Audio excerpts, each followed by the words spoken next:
Hello again, a very warm welcome to you all. My name is Deni Kay, here today with a bottle of Samaroli Demerara Symphony, bottled in 2021. Now, this is a makeup of two casks. It is a blended rum that was bottled in Scotland, 2003-2004 distillation. Now, this was matured for a minimum of 17 years prior to being bottled at 45%.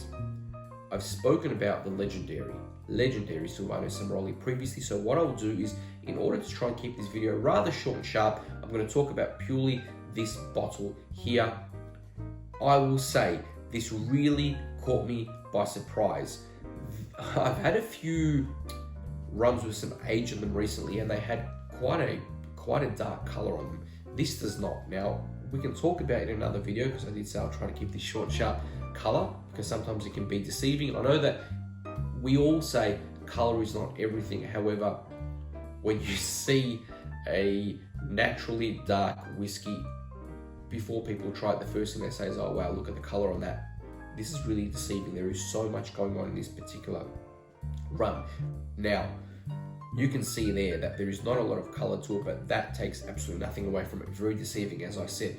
I will also say, I have to say this, and I like all of the Samaroli labels, but I really dig this one. I think this is an absolutely awesome label. So I really like this particular one. I think it stands out on a shelf. What I would like to do is I'd like to go through the smell, taste, overall experience with you with this particular rum without any further delay. So, now the nose to begin with. So you get a little bit of funkiness, which is, there's some polish remover there, and then there is some fruit. The fruit is almost a tropical fruit with some confectionery banana there. From there, I'm getting some savory notes. There's some hay. It turns immediately then to some spice. The spice for me is a candied ginger. It is a rather delicate nose. So these things that are going, but it's a rather delicate nose. Now,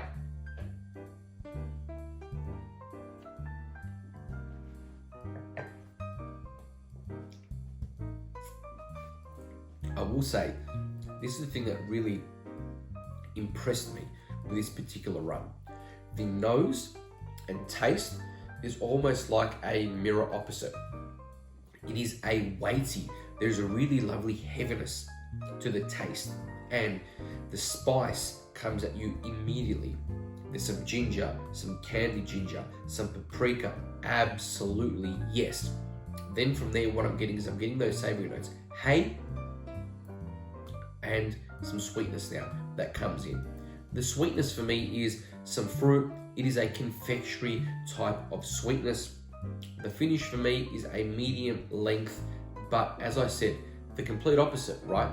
Because the nose is delicate and the taste is pretty weighty, and the way that the flavor components hit you and the different types of notes, it's almost in the opposite way. It is a really complex rum in that regard. Really enjoyable. So what I would say is, if you don't already have some really good rums in your cabinet at the moment that are on pour, you absolutely must change that. I'm not talking about the sugar laden and the rums with all this extra color that's been added to it. Then again, if that's what you enjoy, then that's fine, no problem at all. But I'm talking about the purest type rums. So the rums that you want to be able to pick up that don't have loads of color and caramel that's been added to it, because this is the sort of experience that you will be able to get from them.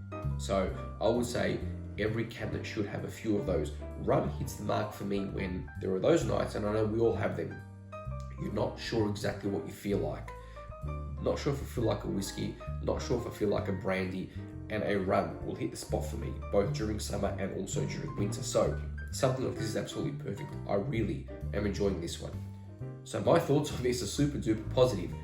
I will leave it at that, because I did say that I'll try to keep it short and sharp. I was trying to keep this under 5 minutes. Not sure exactly where I am now, but hopefully it's about that mark. So I will sign off. I will say, because I do need to say that if you don't already subscribe, you should do so. That way you can join me again next week, but you should at least hit the like button or leave me a thumbs up or a comment. So thank you very much indeed once again for joining me. Cheers to you. Till next time.